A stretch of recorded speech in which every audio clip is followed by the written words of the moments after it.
Once upon a time, in the lush green jungle teeming with life, lived a young crocodile named Crispin. Now, Crispin was just like all the other crocodiles in his family. He had a long, powerful tail, a snout full of sharp teeth, and scaly green skin that glistened in the sun. But Crispin had a secret.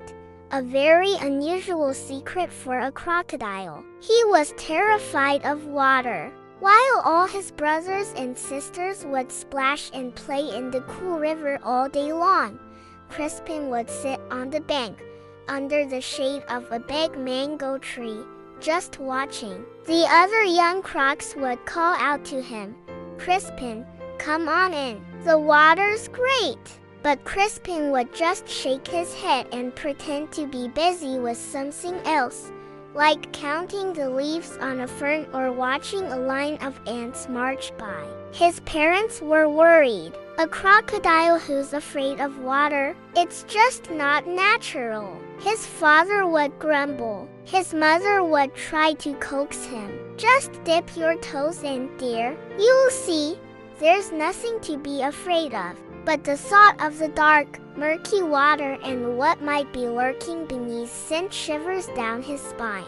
He imagined giant fish with even bigger teeth or tangled weeds that could pull him under. His heart would pound just thinking about it. One sunny afternoon, a wise old turtle named Sheldon ambled by. Sheldon had seen many seasons come and go, and he had a kind, knowing look in his ancient eyes. He saw Crispin sitting alone by the riverbank, looking miserable. "What's troubling you, young one?" Sheldon asked in his slow, gentle voice. Crispin, feeling a bit embarrassed, confessed his fear. "I'm a crocodile," he mumbled, "and I'm scared of the water." "It's silly, I know." Sheldon didn't laugh. He simply nodded. "Fear is never silly," he said. "It's just a feeling. But you can't let it rule your life, especially when it keeps you from who you're meant to be." Sheldon had an idea. "Let's not think about the whole river," he suggested. "That's too big. Let's start with something small." He pointed his wrinkly head towards a small, shallow puddle left over from the morning rain, not far from the river's edge. "What about that puddle? It's not deep. You can see the bottom."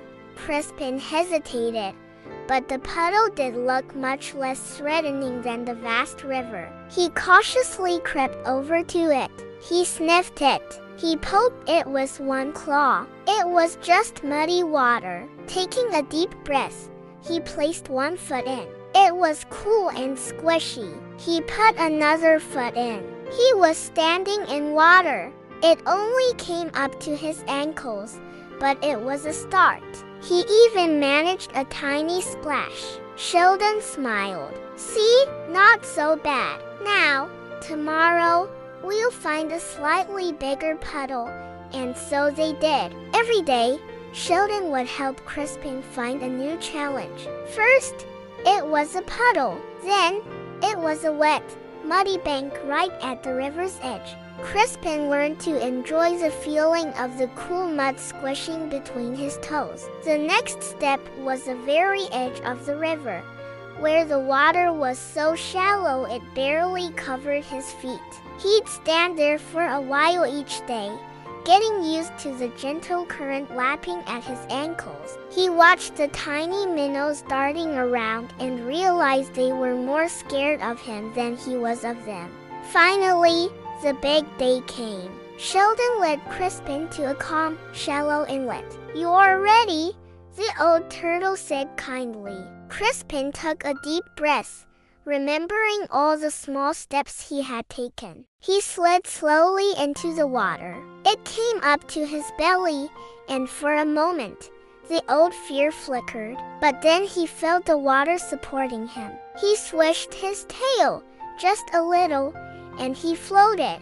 A huge, toothy grin spread across Crispin's face. He could float! He paddled his feet and moved forward. He wasn't just a crocodile who sat on the bank anymore. He was a crocodile in the water. From that day on, Crispin's confidence grew. He never became the most reckless swimmer, but he joined his family in the river, exploring the gentle currents and sunbathing on floating logs. He learned that facing a big fear doesn't have to happen all at once. Sometimes all it takes is starting with a single puddle. Thanks for watching. If you enjoyed this story, don't forget to like and subscribe for more.